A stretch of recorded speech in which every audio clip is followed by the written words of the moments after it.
Thank you guys so much. It's an honor to be here. It's my first time even seeing a moth. I have a story that is a celebration story. My immigrant father worked 2 jobs, 12 to 14-hour days every day while I grew up. So he missed pivotal celebration moments like graduations, a lot of big events in my life. He was just unavailable, emotionally, mentally. He was physically there for providing for the family, but not really in the way physically I needed, emotionally, mentally, spiritually. On any kind of relationship, I never had a relationship with my father.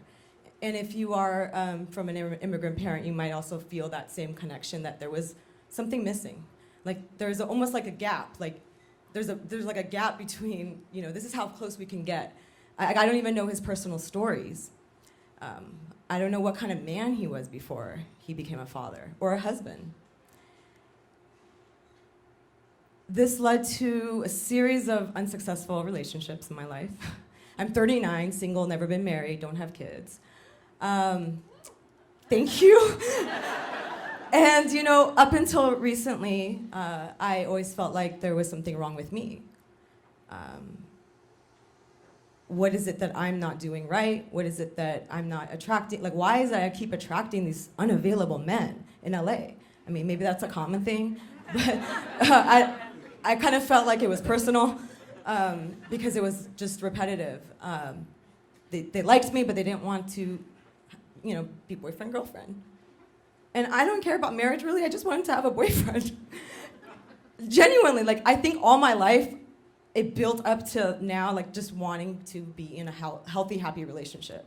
All my friends moved on, got married, have kids, and are happy with their lives. And I feel like I'm the last one. I'm literally the last one out of all my friends who's not married.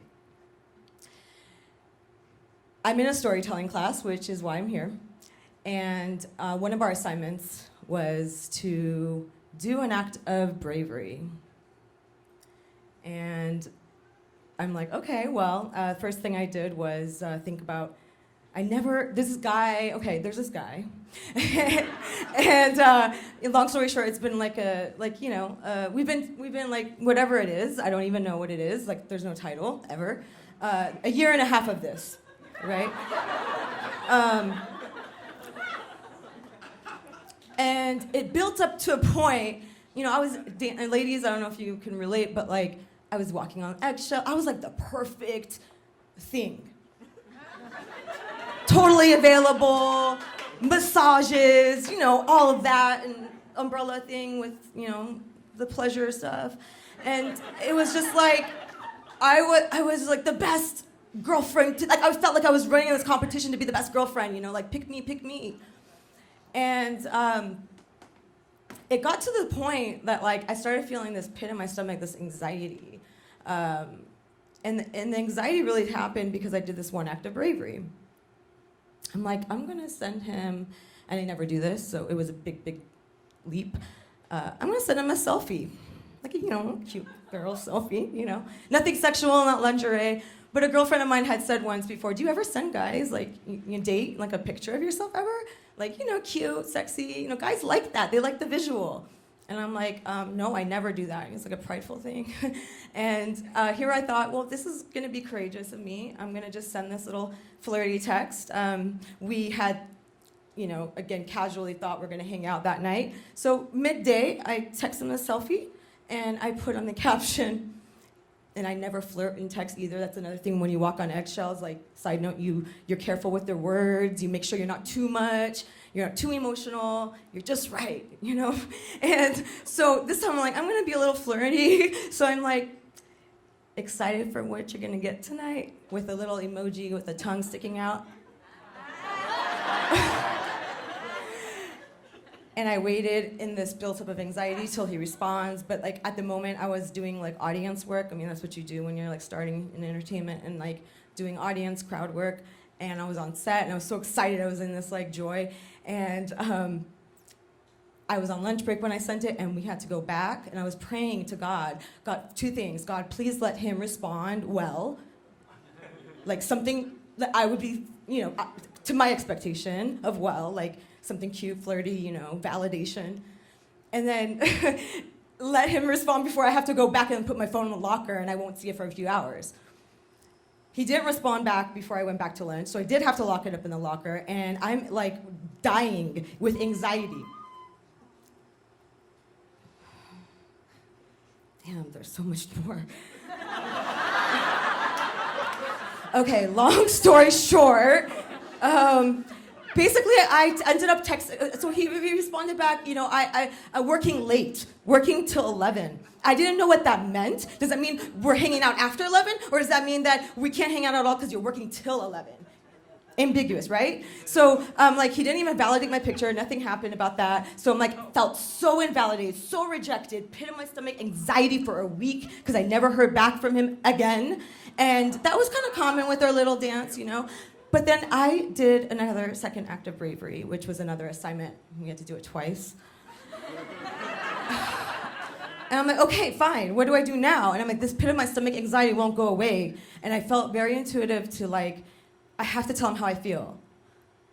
I have to do it. And even before I did it, I was standing with my comedy friends, all guys, and I was like, you guys, I have a situation. Should I send a text about, I explained it, and I got kind of their validation, yeah.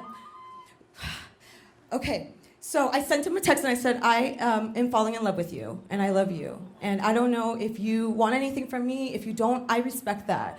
I just feel like I can't hang out with you and keep hanging out with you because I'm at a point where I can't even hold my feelings. They're taking over me, and I just can't do this anymore if you don't want it.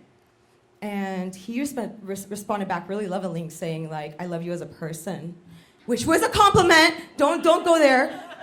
No, it was not oh, it was because he's never said love. He's never talked emotions. We don't do that in this thing of a year and a half.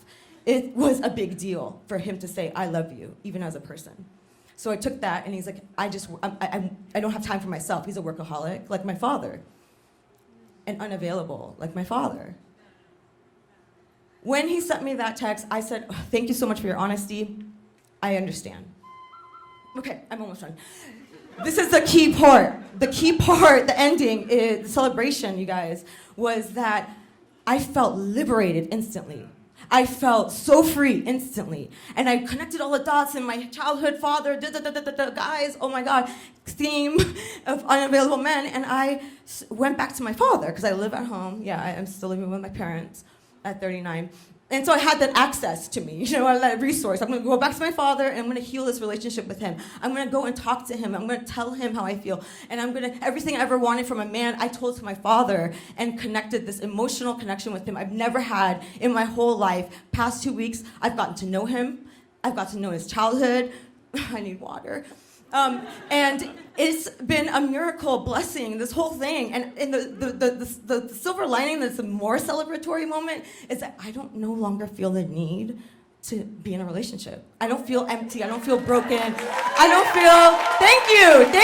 I haven't even celebrated this with anyone yet, just my therapist. So thank you guys. I went over time. So sorry. Thank you. It's been an honor.